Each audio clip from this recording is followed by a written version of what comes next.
मीरपुर नाम के शहर में तेजस अपनी पत्नी नीरू के साथ रहता था। पति पत्नी दोनों ही नौकरी करते थे। एक दिन तेजस गांव अपनी माँ के पास फोन करता है। हेलो, प्रणाम माँ।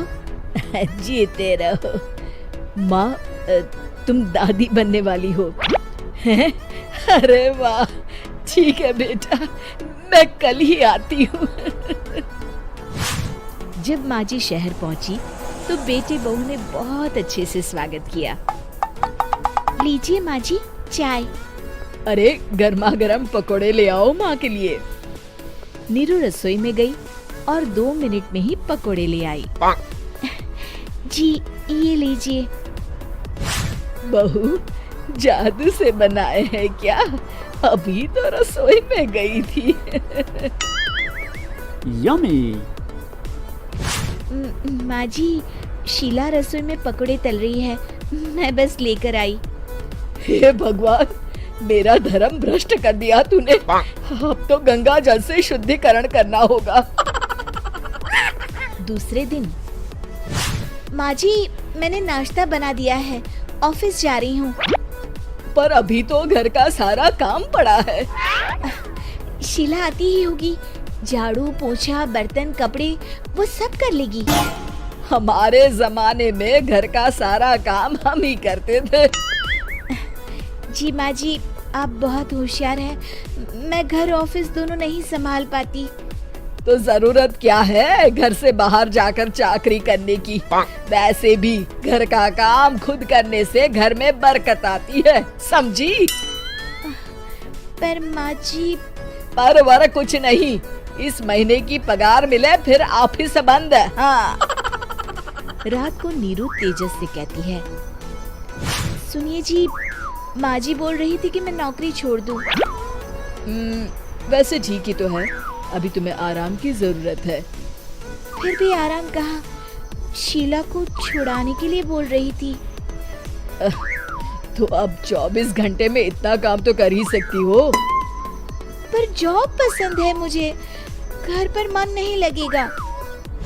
अगले दिन जब दोनों ऑफिस के लिए निकल रहे थे, मेरी तो कोई कीमत ही नहीं है इस घर में।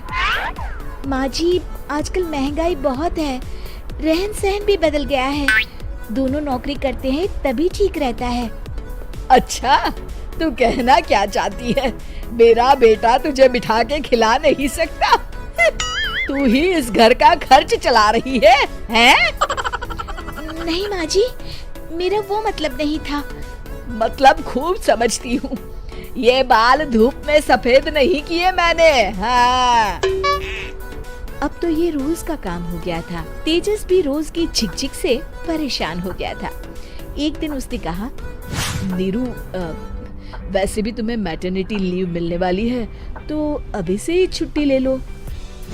पर क्या, मेरी सैलरी अच्छी खासी है। आखिर नीरू ने रिजाइन कर दिया।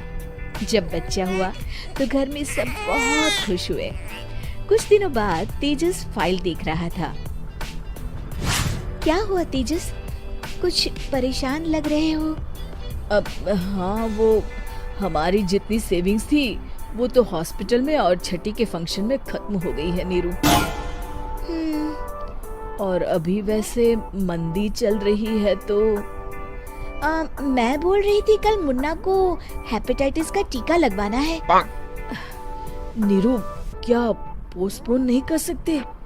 नहीं जी, बिल्कुल नहीं। अब तेजस को समझ में आ रहा था कि उससे गलती हुई है। पैसों की कमी का असर घर के माहौल पर भी पड़ रहा था। अगले दिन, बेटा मेरा चश्मा और ये दवाइयाँ ले आना, पर्चा देते हुए माँ जी ने कहा। जी। तेजस, मुन्ना के लिए दूध का डिब्बा और डायपर भी ले आना, और ये किराने के सामान की लिस्ट है, इसे भी लाना है। तेजस गुस्से में लिस्ट मरोड़कर फेंकता है और चिल्लाता है, पैसे क्या पेड़ पर उगते हैं? ये ले आना, वो ले आना। अरे पर ये जरूरत का सामान ही है। वो गुस्से में बिना कुछ कहे ऑफिस चला गया। अरे लंच तो ले जाइए। नीरू दौड़कर डिब्बा पकड़ाती है। एक दिन खाना खाने के बाद, नीरू, अब तो मुन्ना कुछ बड़ा हो गया, तो अब तुम वापस ज्वाइन कर लो ना जॉब। पर इस रिसेशन में जॉब मिलना बहुत मुश्किल है। ट्राई तो करो। फिर मुन्ना? माँ जी है ना, और एक फुल टाइम मेड भी लगा लेंगे। पर माँ जी, उन्हें तो पसंद नहीं। तभी माँ जी वहाँ आ जाती है और प्यार से नीरू के सर पर हाथ फेरते हुए बोलती है, अब मेरी समझ में आ गया बहू, पहले के और अब के समय में अंतर है। तुम काम शुरू करो, मुन्ना की जिम्मेदारी मेरी। मेरी प्यारी माँ जी। ये कहकर नीरू उनके गले लग गई। शिक्षा, परिवर्तन संसार का नियम है, हमें भी समय के साथ चलना चाहिए। उम्मीद है कि आपको हमारी ये कहानी पसंद आई होगी।